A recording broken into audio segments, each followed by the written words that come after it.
જ્યારે આપણા જીવનમાં અંધકાર છવાય, જ્યારે આપણું મન દુઃખ અને અજ્ઞાનતાથી ઘેરાય, ત્યારે કોઈ એક હાથ શાંતિ, સ્મિત ભર્યો અને પ્રકાશપથ બતાવવા આપણા જીવનમાં આવે છે તે ગુરુ. ગુરુ પૂર્ણિમા એ માત્ર તિથિ નથી, એ ભક્તિ છે, શ્રદ્ધા છે.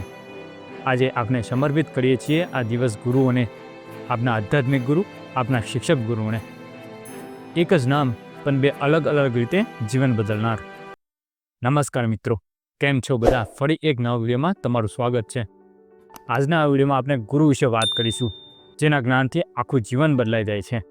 તો ચાલો આજના આ વિડીયોની શરૂઆત કરીએ. ગુરુ આ શબ્દ સંસ્કૃતમાંથી આવેલો છે, જેનો અર્થ થાય છે ગુ અર્થાત અંધકાર અને રુ અર્થાત પ્રકાશ. જે અંધકારને દૂર કરે અને જીવનમાં પ્રકાશ લાવે તે ગુરુ. ગુરુ કોઈ એક વ્યક્તિ નથી, ગુરુ એ ઉર્જા છે જે શિષ્યને ઘડે છે. ગુરુ એ એક શક્તિ છે જે તમને તમારા આત્મ સ્વરૂપ તરફ લઈ જાય છે. ભારતીય સંસ્કૃતિમાં ગુરુઓને અસીમ આદર તથા શ્રદ્ધાનું કેન્દ્ર માનવામાં આવ્યું છે. આચાર્ય દેવો ભવ કહીને આપણે તેમને ઈશ્વર તુલ્ય ગણ્યા છે. ગુરુ શબ્દનો અર્થ એ છે કે જે જીવનમાં અજ્ઞાનતાના અંધકારને દૂર કરી શકે. આપણા શાસ્ત્રોમાં પણ ગુરુ શબ્દના વિભિન્ન અર્થ દર્શાવવામાં આવ્યા છે. ગુરુની કૃપાથી જ ઈશ્વરનો સાક્ષાત્કાર પણ શક્ય છે. ગુરુ કૃપાના અભાવમાં તે સંભવ નથી. ગુરુ તો ગોવિંદથી પણ મોટો ગણાય છે.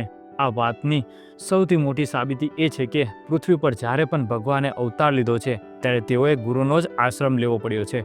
શ્રીરામ, કૃષ્ણ, કબીર, વિવેકાનંદ, દયાનંદ વગેરેએ પણ ગુરુની દીક્ષા દ્વારા જ મહાપુરુષોનો દરજ્જો મેળવ્યો. ગુરુ કોઈ વ્યક્તિ નથી, પરંતુ તેની અંદર સમાયેલી તેની શુદ્ધ આત્મા છે. આધ્યાત્મિક ગુરુ એટલે આત્માનું અંધકાર તોડી પ્રકાશ તરફ દોડી જનાર. આધ્યાત્મિક ગુરુ એ એવો દીપ છે જે આત્માને અંદર છુપાયેલી શક્તિઓને જગાડે છે. આ ગુરુ માત્ર શીખવે છે નહીં, તમે જ કોણ છો એ ઓળખાવે છે. સાંપ્રદાયિક રીતે જોઈએ તો અનેક ગુરુઓ, સંતો, ઋષિઓએ ગુરુ શિષ્ય પરંપરાને જીવંત રાખી છે.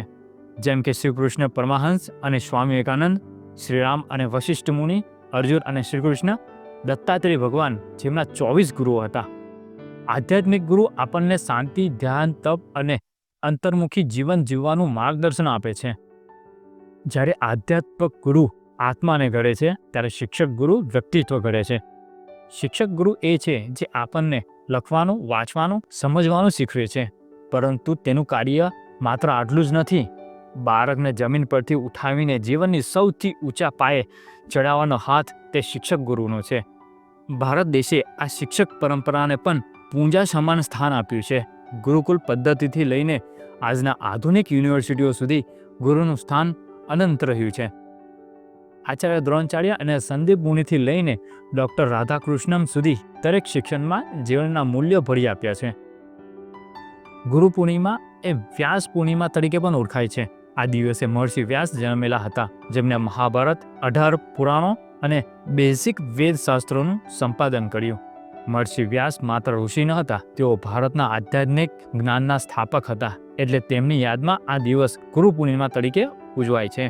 આ દિવસે શિષ્ય પોતાના ગુરુની વાદ્ય પૂજા કરે છે, ઉપહાર અર્પે છે અને આશીર્વાદ મેળવે છે. શિષ્ય ગુરુના ચરણોમાં પડીને માત્ર વિદ્યા જ નહીં માંગતો, તે માંગે છે દ્રષ્ટિ, જીવન જીવવાની કરાવો. આ નાતો વિશ્વાસથી બનેલો છે. શિષ્ય જ્યાં શૂન્ય છે, ગુરુ ત્યાં પૂર્તિ છે.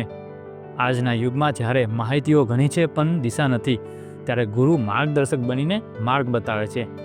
ગુરુ આપણા જીવનનું એક એવું ચિરંજીવી તત્વ છે જે ક્યારેય પાછું માંગે નહીં, પણ માર્ગદર્શન, પ્રેમ, સંસ્કાર, જીવન જીવવાની દિશાઓ આપતા રહે છે.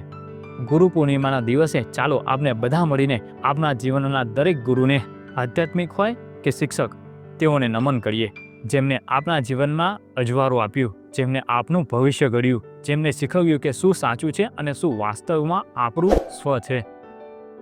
ગુરુ બ્રહ્મા ગુરુ વિષ્ણુ ગુરુદેવ મહેશ્વરા ગુરુ સાક્ષાત પરબ્રહ્મ તસ્મૈ શ્રી ગુરુવે નમઃ.